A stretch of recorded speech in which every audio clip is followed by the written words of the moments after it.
అందరికీ నమస్కారం. Welcome to the talks media. గత 2 సంవత్సరాల నుంచి కాంగ్రెస్ పరిపాలనకు వచ్చిన కాంచెలు ఇప్పటి వరకు కూడా సాగదీసినటువంటి ఒక 2-3 కేసులు పెట్టుకుని దాన్నే కంటిన్యూగా సాగదీస్తా ఉన్నారు. ఇదే టాపిక్.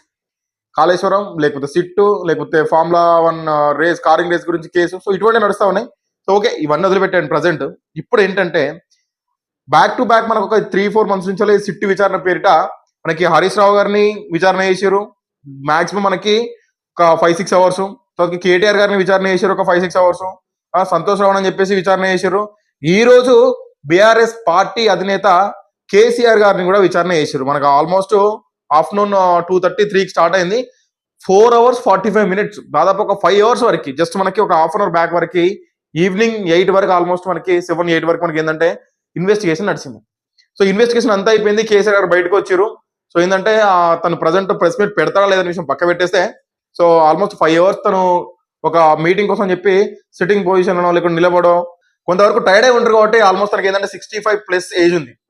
సో తనకి ఏంటంటే మేబీ స్ట్రెయిన్ అయితే రేపు మార్నింగ్ మీటింగ్ పెట్టవచ్చు, లేదు ఒకవేళ ఎనర్జీ ఉంటే ఇప్పుడు మీటింగ్ పెట్టవచ్చు. చాలా మంది ఏంటంటే బీఆర్ఎస్ నాయకులందరూ కూడా తెలంగాణ భవన్ దగ్గర వెయిట్ చేస్తూ ఉంటే, కాకపోతే నందినగర్ లో జరిగినటువంటి ఒక సిట్ విచారణ తర్వాత ఈ రోజు నైట్ కేసీఆర్ గారు ఈ యొక్క నందినగర్ లో వాళ్ళ సొంత ఇంట్లో ఉండి తర్వాతకి రేపు మీటింగ్ పెట్టినటువంటి వినికిడి వినిపిస్తా ఉంది. సో ఏం జరుగుతుందో చూద్దాం. సో ఏం జరిగినా కూడా ఒకటండి, ఇప్పటివరకు అయితే బీఆర్ఎస్ పార్టీలో ఉన్నటువంటి నాయకులందరూ అనుకున్నది ఏంటి, ఒక కేసీఆర్ ఒకటి పెండింగ్ లో ఉన్నారు, కేసీఆర్ ని విచారణ చేయలేరు అని చెప్పేసి అనుకున్నారు. ఓకే, అది కూడా అయిపోయింది.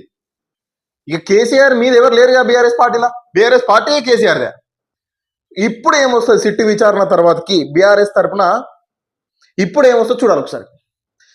మనకి హరీష్ రావు అయిపోయింది, కేటీఆర్ అయిపోయింది, కేసీఆర్ గారి విచారణ కూడా అయిపోయింది. ఇంతకు మించి వేరే ఆ పొజిషన్ లో ఉన్నవారు ఎవరు లేరు బీఆర్ఎస్ పార్టీలో. అంటే అంత ముందు గత 10 సంవత్సరాల పరిపాలన కూడా వీళ్ళే హెడ్, వీళ్ళని మించిన వాళ్ళు ఎవరు లేరు అక్కడ పార్టీలో. సో పార్టీ వీళ్ళది కాబట్టి. సో ఇప్పుడు సిట్ ఏమి ఇస్తుంది రేపు ప్రెస్ మీట్ లో? కేసీఆర్ ఇచ్చే ప్రెస్ మీట్ కాదు ఇక్కడ మనకు కావాల్సింది. సిట్ ప్రెస్ మీట్ లో ఏమి ఇస్తుంది? సిట్ ప్రెస్ మీట్ పెడుతుంది అసలు? ఫస్ట్ ప్రెస్ మీట్ పెట్టి ఏం జరిగిందో చెప్తుందా?